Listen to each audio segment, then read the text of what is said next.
veio uma repressão de um nível, e ainda assim mesmo a UNE elegeu uma direção, através dos congressinhos, tudo clandestino.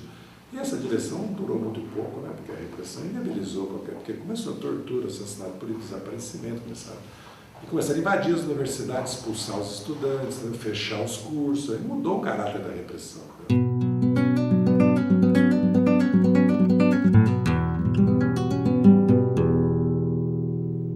Era uma organização juvenil ampla, aparecia como uma juventude que não era a juventude do Partido Comunista do Brasil, apesar de ser dirigida por membros do Partido Comunista do Brasil, né? Por isso que ela passou a ter uma influência ampla entre os estudantes. As áreas eram muitas. Nós tínhamos núcleos em faculdades, núcleos em colégios, muitos núcleos na área secundarista e em faculdades, muitos núcleos. A UJP era uma organização de jovens que era mais ampla do que o partido. Era uma organização para trazer a juventude para, enfim, lutar contra a ditadura militar, lutar contra aquele regime de exceção. E eu entro na UJP ali no meado de 73 e, como eu era uma jovem comerciária trabalhadora, a minha atuação ficou muito restrita a uma ação ali naquela região de Nova Iguaçu, ali muito restrita a organizar os jovens, buscar a conscientização, voltado já para a luta por melhores condições de vida nos bairros. Era muito comum, uma coisa interessante no Rio, uma coisa assim que marcou muito nesse período, o pincel atômico, né, o pincel atômico, a gente saía nos ônibus ou no banheiro, a gente fazia um triângulo, né, que era o símbolo da UJP, U em cima, né, J e cada verso do triângulo. Né, e abaixo a ditadura militar, viva a guerrilha de Marabá, né, viva 50 anos na Semana de Arte Moderna.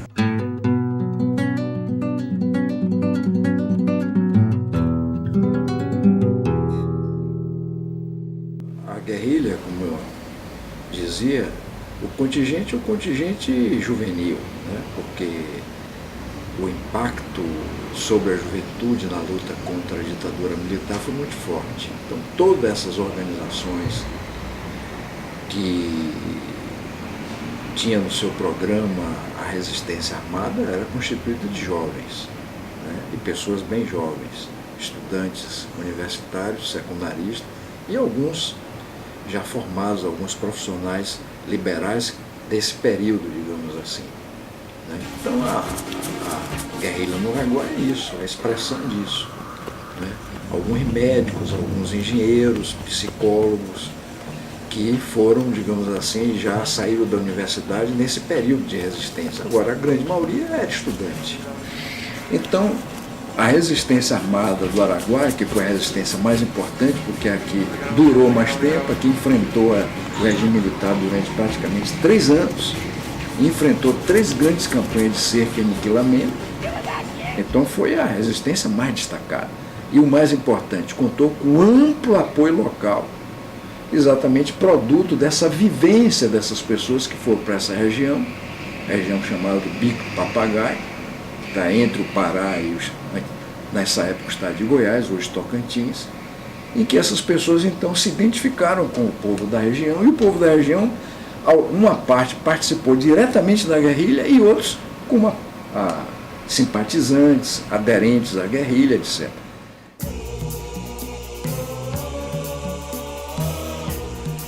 Na primeira metade da década de 1970, a ditadura desmantela toda a sua oposição armada, bem como as lideranças do movimento de massas. Inviabiliza a atuação da União da Juventude Patriótica, a UJP. Faz 3 ataques à guerrilha do Araguaia, sendo que o último aniquila a experiência e, de forma deliberada, extermina quadros do Comitê Central do Partido Comunista do Brasil no episódio da Chacina da Lapa.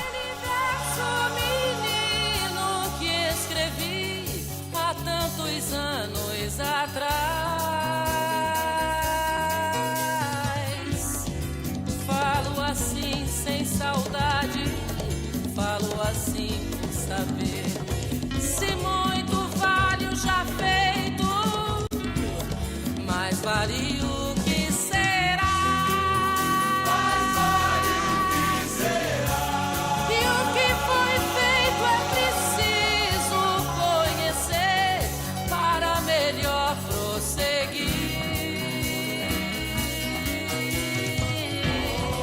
Falo assim sem tristeza, falo por acreditar que é cobrando o que fomos que nós iremos crescer. Outros outubros virão, outras manhãs plenas de sol e de luz.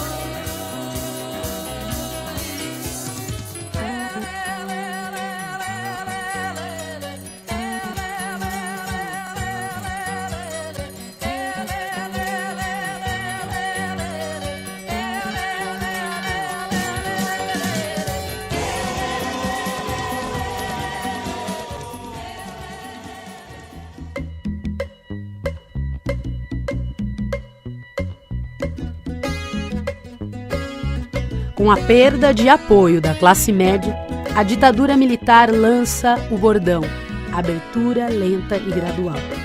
A resistência começa a se apresentar nas ruas e no parlamento. A onda democrática cresce na forma de clamor pela anistia, por melhores condições de vida e, fundamentalmente, por liberdade de expressão e de organização. Café não costuma falhar. Andar com fé eu vou, café não costuma falhar. Andar com fé eu vou, café não costuma falhar. Todo mundo sentia a repressão. Nós não podíamos ouvir no disco de Chico Buarque. Eu lembro que nós ouvíamos dentro do diretório acadêmico com a porta fechada, porque algumas músicas eram proibidas, né? Ou a própria figura do Chico Buarque não era bem vista, Geraldo Vandré nem se fala. Então, nesse ambiente de repressão, a luta democrática, a luta pela liberdade tinha um apoio muito grande. Então, tinha uma grande participação. Café não costuma falhar. Andar com fé eu vou, café não costuma falhar. Olá, andar com fé eu vou, café não costuma falhar. Naqueles anos finais da década de 70, o Brasil viu florescer as lutas populares e da juventude. Os estudantes tomam as ruas com manifestações em defesa da anistia ampla, geral e irrestrita, por um Estado democrático e pela Constituinte soberana. E iniciam a reconstrução de suas entidades, a União Nacional dos Estudantes e a União Brasileira dos Estudantes Secundaristas. Os movimentos juvenis começam a pipocar e a Organização da Juventude Democrática Progressista, a JUDEPRO, foi a expressão disso. Se desencadeia um movimento para criar os centros acadêmicos por curso e também para criar o DCE da Universidade Federal de Goiás. Então, e tudo isso conectado com aquele movimento nacional que viria a culminar com o Congresso de Salvador de reconstrução da União Nacional dos Estudantes. Primeiro congresso de reconstrução da UNE, nós participamos com uma grande delegação lá do estado de Alagoas, numa composição ampla também, todo esse pessoal estava representado, militante mesmo, tinha muito pouca gente, todo mundo ia mais ali, sob a nossa liderança, por uma questão de confiança, de solidariedade, de convicção democrática, mas eu acho que qualquer jovem que participa no Congresso da UNE, aquilo vai marcar a vida dele. E acho que a reorganização da UNE, o fato do movimento estudantil romper a proibição, o veto, a reorganização da vida democrática, foi uma coisa decisiva. Foi a primeira entidade que, à margem da repressão, do enquadramento oficial, porque tudo mais era oficial, o diretório acadêmico era oficial, sindicato era oficial, dentro da estrutura prevista pelo governo. Acho que foi um sinal, uma senha para que todas as entidades procurassem se reorganizar. Eu acho assim que o ano de 1979, por causa da reorganização da UNE, por causa da anistia, não foi o primeiro ano de retomada do movimento estudantil, do movimento operário, mas coincidiu com os primeiros passos desse movimento todo. Eu acho que é também um ano importante. A gente é também o último ano do governo do general Geisel, e a partir daí você vive um período que é o período do crepúsculo da ditadura, né? É muito diferente do período de 65 e é bem diferente também do período, muito diferente do período do Ato 5 e bastante diferente também do período pré-Ato 5, né? É o ano de um governo que vai cedendo terreno, recuando numa nítida defensiva política, perdendo eleições e perdendo condições perdendo apoio da mídia, perdendo apoio da opinião pública. Era um momento de muita...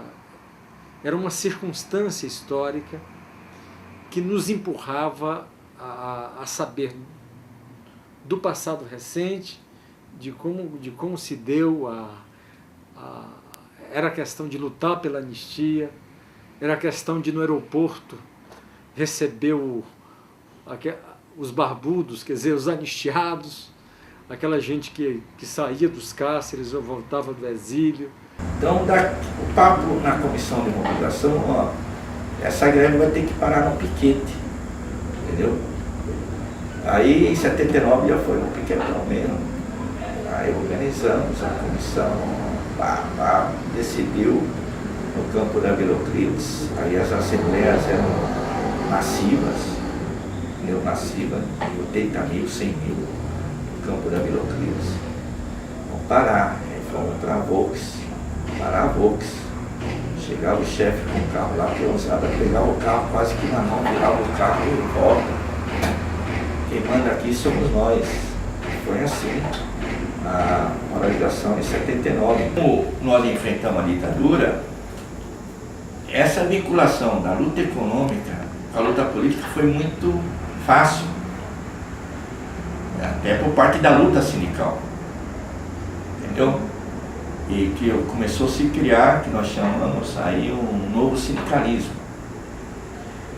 Em 81, houve a primeira conferência das classes trabalhadoras. Houve um processo todo para chegar nessa primeira conferência das classes trabalhadoras, que reuniu todo o movimento sindical e tiraram uma plataforma política pela Constituinte, anistia, liberdade de imprensa, liberdade sindical contra as intervenções e por uma central única dos trabalhadores.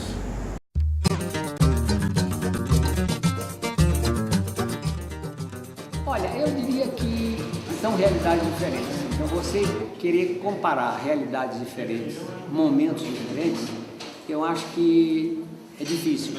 Eu diria que tem um primeiro problema, está relacionado com a própria estrutura da sociedade brasileira, o processo, digamos assim, de diferenciação de classe, diferenciação social, não é? Em que naquela época você tinha uma classe operária muito pequena, não tinha organizações centrais sindicais, o movimento sindical rural estava recém-iniciando o seu processo de organização, portanto, o movimento estudantil, que tinha uma organização que vinha desde 38, a UNE, desde 37, né? Então a UNE jogava naquele momento um papel, digamos assim, em certo sentido, de liderança, puxava o movimento social. Hoje eu acho que havia uma certa fetichização, né? Que a gente tomava aquilo como, assim, se achar que tem que pegar em armas e tudo pela revolução e contra a ditadura, então é do bem. Se não achar, é do mal. Eu acho que hoje que talvez houvesse uma certa simplificação no raciocínio que nós fazíamos. Agora, ao mesmo tempo, tenho estudado história, não posso deixar de enxergar que o bicho-homem continua sendo, às vezes, obrigado a pegar em armas por causas que são causas que merecem que se lute com elas, por elas, inclusive de armas nas mãos. A maioria dos heróis desse planeta é composta por heróis e heroínas armadas. O Marcuse não conheceu o Brasil. Esse protagonismo... Bom, eu discordo dele, quer dizer, reverencio, admiro muito o Marcuse, acho que ele foi muito importante nesses anos 60. Ele lançou uma tese, ele precisava dar substância a essa tese, né, de que a juventude substituiria a classe operária como motor da história, né, seriam os estudantes, não seria mais o proletariado. Era a tese que ele defendia naqueles anos 60, o que ajudou a semear o movimento 68. Como ela se apresentou na luta contra a ditadura, ela se apresentou na luta das diretas, ela se apresentou na luta do Fora Collor, ela se apresentou nas lutas para eleger Lula, todas, na Frente Brasil Popular, etc. e tal. Eu acho que em todo momento da vida do Brasil e da luta dos povos, a juventude vai estar presente, disputada pelas forças políticas em luta. Eu penso assim que cada geração vai ter que ir buscando, fazendo as suas experiências e, enfim, tentando trilhar esse caminho aí dessa busca desse mundo melhor, da sociedade justa, que é isso que a gente quer.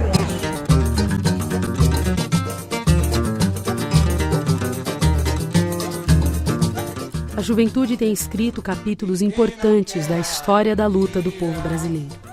Sempre sensíveis às grandes questões nacionais, os jovens têm sido atores destacados dos processos de mudança. Contra a ditadura não foi diferente. Negaram à juventude o direito a se organizar, se expressar, se manifestar. Impunham uma sociedade desigual e dependente, muito distante dos sonhos da juventude. A resposta foi nada menos que muita resistência nas ruas e com armas nas mãos. A juventude brasileira mostrou sua força, levantou bandeiras e defendeu que as transformações radicais dependem de milhões. É construção de todo o povo brasileiro. Felicidade, e quem não quer o coração batendo sem qualquer dificuldade, e quem não quer o carnaval pela vida o tempo inteiro. É claro que eu quero tudo isso e muito mais, porque eu sou brasileiro. É claro que eu quero tudo isso e muito mais, porque eu sou brasileiro. Brasileiro, bratuqueiro, bragolheiro, baderneiro, bandoleiro, sou o que você quiser, mas quero tudo aquilo que eu tenho de direito, é o direito de qualquer ser. Mas quero tudo aquilo que eu tenho de direito, é o direito de qualquer ser. E quem não quer alegria, e quem não quer felicidade, e quem não quer o coração